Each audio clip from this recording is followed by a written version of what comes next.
संघात को, यानी शब्दों के मेल से, शब्दों के मिलने से वाक्य की रचना होती है। तो यहाँ दे रहा है कि शब्दों के सार्थक संघात को वाक्य कहा जाता है। जैसे हमने बोला बच्चे अपने आप में एक शब्द है, पढ़ना भी अपने आप में एक शब्द है। तो बच्चे पढ़ रहे हैं, राम खेल रहा है, मैं पढ़ा रहा हूँ, आप पढ़ रहे हैं, राधा सो रही है। ये क्या है? ये ढेर सारे शब्दों को मिला करके वाक्यों की रचना हो रही थी। इतनी बातें तो आप जानते हैं, मुझे बहुत ज्यादा बताने की जरूरत नहीं है। अगला ऑप्शन दे रहा है बिजली का संवेग पुनः हो गया, बिजली का संवेग पुनः हो गया। अब बात आती है दोस्तों कि वाक्य के भेद कितने होते हैं, जो कि बड़ा कंफ्यूजन वाला टॉपिक है और यही आपको शायद याद नहीं रहता है। याद हो जाएगा बिल्कुल, आप समझिएगा। वाक्य के 3 भेद होते हैं। कितने होते हैं? 3 भेद होते हैं। कौन कौन से?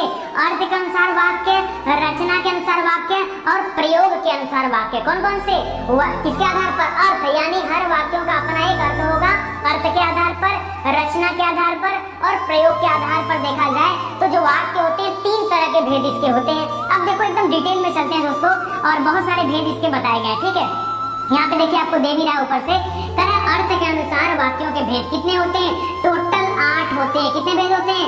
टोटल 8 भेद होते हैं। अगर आप अर्थ पे जाते हो, अगर वाक्यों का अर्थ निकालना आप शुरू कर दो तो याद रखिए टोटल कितने भेद हैं? 8 भेद हैं। और एक एक भेद के बारे में भी मैं आपको बताता हूँ। विधिवाचक वाक्य, निषेधात्मकता, प्रश्नवाचक, विस्मयादिबोधक, संभाव्यवाची, आज्ञा सूचक, इच्छा सूचक और संकेतवाची। ठीक है, इतने होते हैं। एक एक लाइन में मैं सबको बता दे रहा हूँ, सुनिए।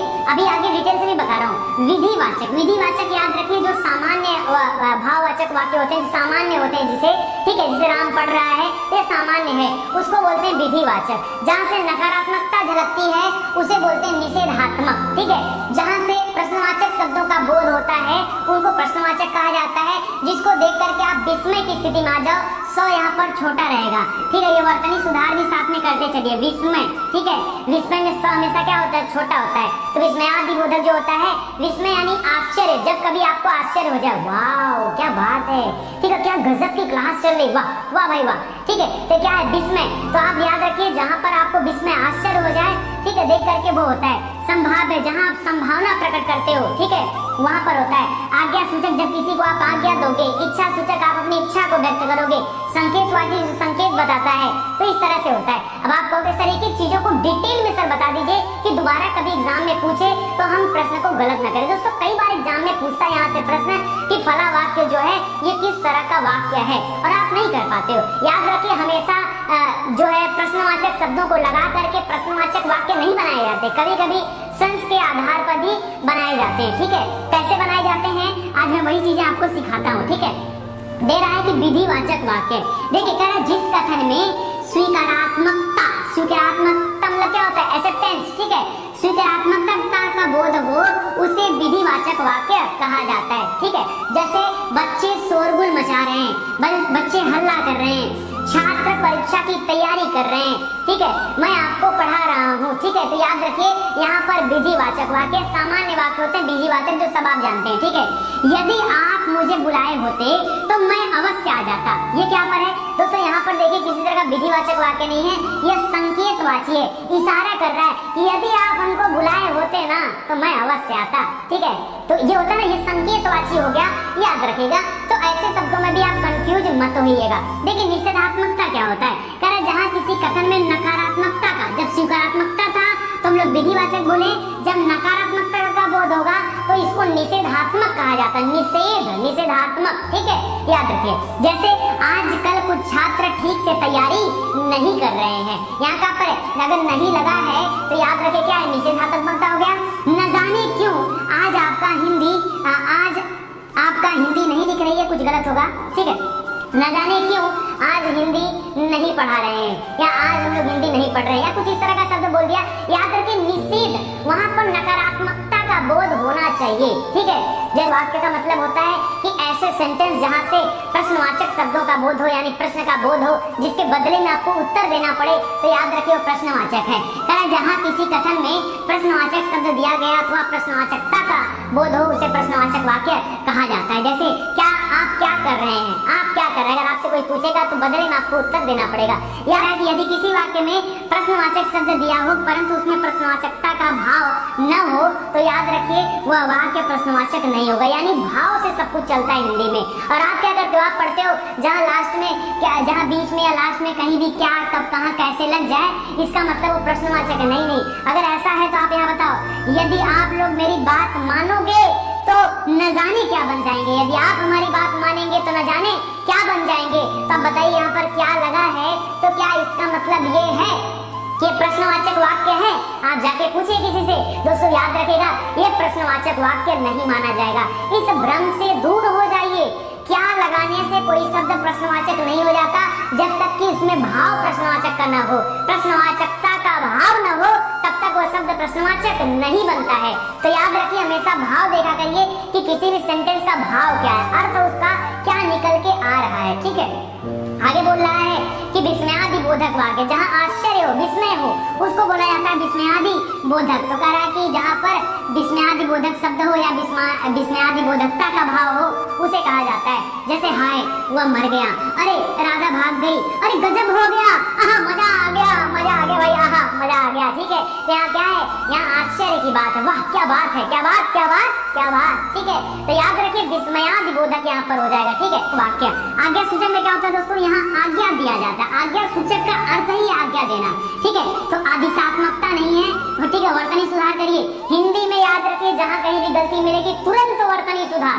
ठीक, चैप्टर हमारा तैयार हो रहा है, तो याद रखिए इसको बोला जाता है आदेशात्मकता। ठीक है, आदेशात्मकता। ठीक है, तो याद रखिए जहाँ आदेश जैसे शब्द हो, जैसे सुनो, इधर आओ, इधर आओ, इधर आओ, सुनो, तुम ही बोलो इधर आओ। ठीक है, तो ये क्या होता है, तो याद रखिए यहाँ पर आदेश दे रहे हो, या भाग जाओ, तुरंत भागो, तुरंत भागो, भागो यहाँ से भाग जाओ। ठीक है, या फूल मत तोड़ो, तो ये पर क्या है, याद रखिए यहाँ पर आज्ञा सूचक है। मैंने आपको पहले ही बताया कि ठीक है, खाना मत खाओ या वहां मत जाओ, तो क्या आज्ञा सूचक भी कर सकते हैं। हालांकि नकारात्मकता भी झलकती है, लेकिन आज्ञा सूचक जो है इसमें सही हो जाएगा।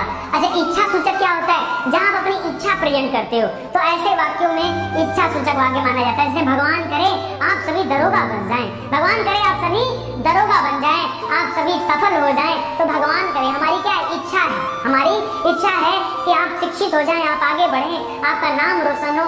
ठीक है, ये हमारी क्या है, इच्छा है। तो यहाँ पर कैसा वाक्य हो जाएगा, यहाँ माइक लगा है, माइक न लगाओ तो बड़ा दिक्कत हो जाएगा। आइए हो जाएगा इच्छा सूचक वाक्य। ठीक है, तो याद रखिए। अब अगला है 7वां नंबर दोस्तों, याद रखिए संभाव्यवाची। ठीक है, संभाव्यवाची, जहाँ संभाव्य मतलब संभावना, संभाव्य मतलब संभावना, तो जिस किसी कथन में कार्य के होने की संभावना हो उसे संभाव्यवाची कहते हैं। जैसे वो अपने गांव चला गया होगा, गेस कर रहा है, वो अपने गांव चला गया होगा, फॉर्म आया होगा, तुमने फॉर्म भरा होगा। ठीक है, ठीक है, तो याद रखिए यहाँ पर क्या संभावना हो रही है, राधा बगीचे में आई होगी। ठीक है, हेतुवाची वाक्य। अब नाम से लग रहा है, जहाँ पर संकेत हो, संकेतवाची वाक्य।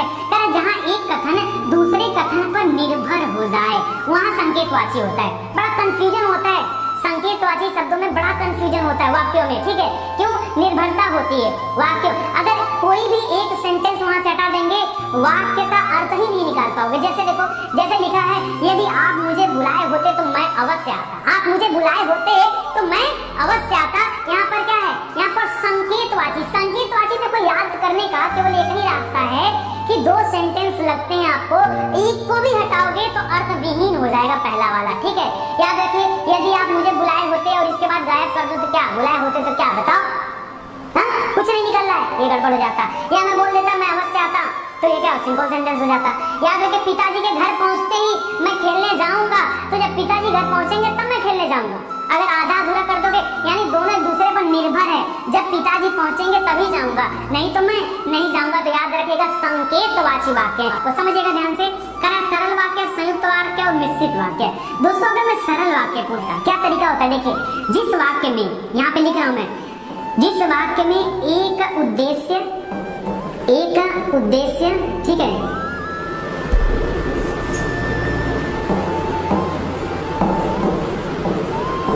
जिस वाक्य में एक उद्देश्य और एक विधेय, एक उद्देश्य और एक विधेय, यानी एक सब्जेक्ट, इसको क्या बोलते हैं, इसको बोलते हैं सब्जेक्ट। ठीक है, एक सब्जेक्ट और एक प्रेडिकेट। ठीक है, सब्जेक्ट और प्रेडिकेट। तो ऐसे याद करिए, एक सब्जेक्ट, सॉरी मिट गया क्या है, चलो कोई दिक्कत नहीं। तो याद रखिए जहाँ कहीं भी एक उद्देश्य, एक विधेय दिया हो या एक से अधिक उद्देश्य, यानी उद्देश्यों की संख्या भी एक से ज्यादा हो सकती है, लेकिन विधेय की संख्या वही रहेगी, समान रहेगी। मतलब विधेय एक ही रहेगा, उद्देश्य एक से ज्यादा हो सकता है, विधेय एक ही रहेगा। यही तरीका याद करने का, विधेय विधेय विधेय एक ही रहेगा, उद्देश्य एक से ज्यादा हो सकता है, उद्देश्य एक से ज्यादा हो सकता है, विधेय एक रहेगा, उसी को सरल वाक्य कहा जाता है। एग्जाम्पल से समझिए, मैं स्कूल जा रहा था, मैं स्कूल जा रहा था, तो देखिए मैं यहाँ पर क्या, मैं सब्जेक्ट हूँ, मैं एक हूँ और एक से ज्यादा भी मैं हो सकता हूँ, लेकिन जा कहाँ रहा हूँ, स्कूल जा रहा हूँ। तो जाना जो है दोस्तों यहाँ पर याद रखिए वो आपका क्या हो जाएगा, विधेय हो जाएगा। हमने कहा विधेय आपको स्थिर रखना है, विधेय ज्यादा नहीं होगा, विधेय एक ही रहेगा, सब्जेक्ट ज्यादा हो सकता है। तो मैं स्कूल जा रहा था, ये भी आपका सरल वाक्य है, ठीक है। और यहीं पर अगर मैं आपसे कह दूं कि मैं अपने मित्रों के साथ, मैं अपने मित्रों के साथ स्कूल जा रहा था, तो यहाँ पर क्या हो जाएगा, ये भी आपका सरल वाक्य हो जाएगा। समझ में आ रहा है, मैं अपने मित्रों के साथ, यानी मैं सब्जेक्ट हूँ, अपने मित्रों, यहाँ ढेर सारे सब्जेक्ट आ गए, यानी एक से ज्यादा सब्जेक्ट हो गया, ठीक है, एक से ज्यादा सब्जेक्ट हो गया, उद्देश्य हो गया। तो याद रखिएगा यहाँ पर क्या हो जाएगा, यहाँ पर सरल वाक्य हो जाएगा, ठीक है। तो ये आप कॉन्सेप्ट है याद करने का, अगर इस कॉन्सेप्ट से पढ़ेंगे तो आप निश्चित रूप से चीजों को हल कर पाएंगे। दूसरा समझिए, स्पष्टीकरण पहले आपको दिखाता हूँ, फिर दूसरा एग्जाम्पल देता हूँ। पहले उदाहरण में एक शब्द एक उद्देश्य है, जैसे स्कूल जा रहा था, वाक्यांश में विधेय नॉर्मल है, ठीक है।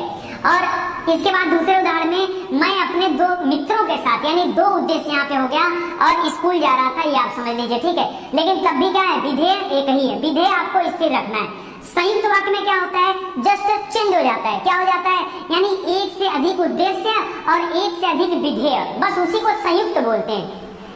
एक से अधिक उद्देश्य भी हो जाएंगे और एक से अधिक क्या हो जाएंगे, विधेय भी हो जाएंगे, वहां पर संयुक्त होता है। कैसे आप समझो, अब देखो, अब ये वाली लाइन अभी छोड़ दो, पहले आप जो है एग्जाम्पल देख लो यहाँ पर जो मैं बता रहा हूँ। जैसे मैं स्कूल जा रहा था, एक वाक्य हो गया, और मेरा छोटा भाई खेल रहा था। तो बोलो देखो, मैं और मेरा ये दो सब्जेक्ट हो गए, ठीक है, और स्कूल जाना और खेलना ये दो प्रेडिकेट हो गए, समझ रहे हो, ये भी दो हो गए, ये भी दो हो गए, समझ में आ रहा है आपको। तो यानी एक से ज्यादा सब्जेक्ट और एक से ज्यादा प्रेडिकेट, यानी एक से ज्यादा उद्देश्य और एक से ज्यादा विधेय होगा, तो वहां पर क्या हो जाएगा, संयुक्त वाक्य हो जाएगा। एक और एग्जांपल देखो, उसके पिता ने उसे बहुत रोका था, किंतु और राधा से मिलने चला ही गया। तो यहाँ देखो, उसके पिता एक हो गए और वह, जिस व्यक्ति की बात हो रही वह दूसरा हो गया, और एक तरफ वो रोकना था, दूसरी तरफ वह चला गया। तो याद रखिए, जब एक से ज्यादा दोनों बढ़ जाए संयुक्त होता है। नॉर्मली क्या होता है, तब जाहिर सी बात है दो वाक्य होंगे तभी ऐसा हो पाएगा, दो वाक्य होंगे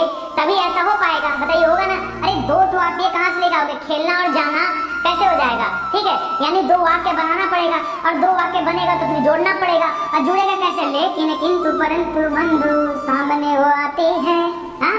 तो याद रखिए, और किंतु लेकिन परंतु फिर भी, इसलिए इस तरह के संयोजन चिन्हों का इस्तेमाल किया जाता है संयुक्त वाक्य के दौरान। बोले याद हुआ कि नहीं, ठीक है, याद हो जाएगा। आगे बढ़ते हैं, कहना जहाँ एक कथन में एक उद्देश्य और उससे संबंधित कई विधेय, उद्देश्य यहाँ पर एक हो गया, उद्देश्य एक हो गया, उद्देश्य एक हो गया, अभी तक नहीं उद्देश्य एक हुआ था, अब पहली बार हो रहा है, उद्देश्य एक हो गया और विधेय ज्यादा हो गया, एक विधेय और उससे संबंधित कई विधेय हो जाएंगे, मिश्रित वाक्य हो जाएगा। अरे लोग कहते हैं मिश्रित संयुक्त सर समझ में नहीं आता, अरे कैसे समझोगे आप, तो लेकिन किंतु परंतु लेके पढ़े हो ना, समझोगे कैसे।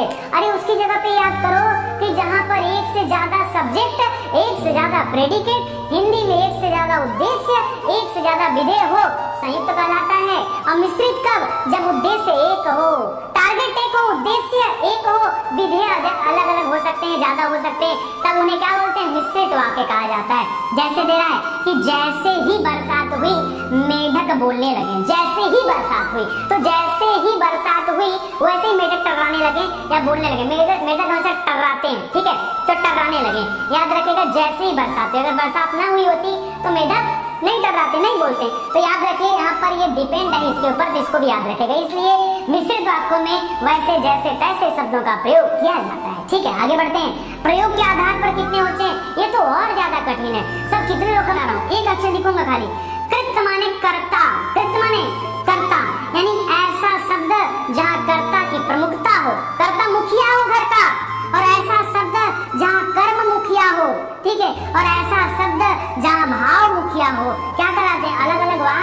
जाते हैं, अलग अलग वाक्य बनाते हैं। सर कैसे आप साबित करेंगे कि कोई मुखिया है, ये साबित करके आप दिखा दीजिए। चलिए कर देते हैं दोस्तों फटाफट साबित।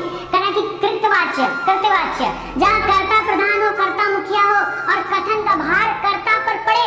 अरे परिवार का भार मुखिया पे पड़ता है ना, तो कथन का भार कर्ता पर पड़ेगा और उसी को क्या बोलते हैं, कृतवाच्य बोलते हैं। ठीक है, और याद रखिए जैसे अध्यापक हिंदी पढ़ा रहा है, छात्र हिंदी पढ़ रहे हैं, तो याद रखिए भार किसके ऊपर, अध्यापक के ऊपर। अध्यापक हिंदी पढ़ा रहा है, भार किसके ऊपर, अध्यापक के ऊपर। छात्र हिंदी पढ़ रहे हैं, भार किसके ऊपर, छात्र के ऊपर। अरे इसी को तो बोलते हैं कृतवाच्य, कर्तृवाच्य। ठीक है, दूसरा है कर्मवाच्य, जहाँ कर्ता जहाँ कथन का भार कर्म पर पड़ने लगे, कर्मवाच्य हो जाएगा, कर्म पर पड़ने लगेगा। कर्म क्या होता है, ये पढ़ाना पढ़ना यही तो कर्म है। अरे कर्ता के द्वारा जो क्रिया किया जाता है उसी को कर्म कहा जाता है। कर्ता के द्वारा जो क्रिया किया जाता है उसी को कर्म कहा जाता है। कर्मवाच्य में प्रायः प्रत्यक्ष और परोक्ष रूप द्वारा शब्द का प्रयोग होता है। अच्छा बात की बात है, यहाँ देखो पहले, यहाँ समझो। यहाँ अध्यापक द्वारा हिंदी पढ़ाई जा रही है, अध्यापक द्वारा हिंदी पढ़ाई जा रही है, अध्यापक द्वारा हिंदी पढ़ाई जा रही है, तो वहाँ पर पढ़ाया जाना जो है उसको टारगेट किया जा रहा है, यही तो कर्मवाच्य है। कहना छात्रों द्वारा हिंदी पढ़ी जा रही है, मतलब वहाँ हिंदी और हिंदी पढ़ने को क्या है, उसको प्रमुख बनाया जा रहा है। छात्रों के द्वारा हिंदी पढ़ी जा रही है, हिंदी बहुत बड़ा समझे, हिंदी पढ़ी जा रही है, यही क्या हो गया, याद रखिए एक कर्मवाच्य हो गया, इसी को कर्मवाच्य कहते हैं। आप कहते सर याद आ, जहाँ कथन का भार क्रिया पर पड़े और क्रिया ही कथन में मुख्य भूमिका अदा करे, ऐसे को भाववाच्य कहा जाता है। भाववाच्य प्राय नकारात्मकता का बोध होता है, आकर्मक क्रिया से युक्त होता है। जैसे मेरे पिताजी से दौड़ा नहीं जाता है या नहीं दौड़ा जाता है, माता जी से देखा नहीं जाता है, मुझे उसका दुख सहा नहीं जाता है। ठीक है, यहाँ पर क्या है, नकारात्मकता का बोध होगा और भाववाच्य यहाँ निकल करके आएगा। Thank you.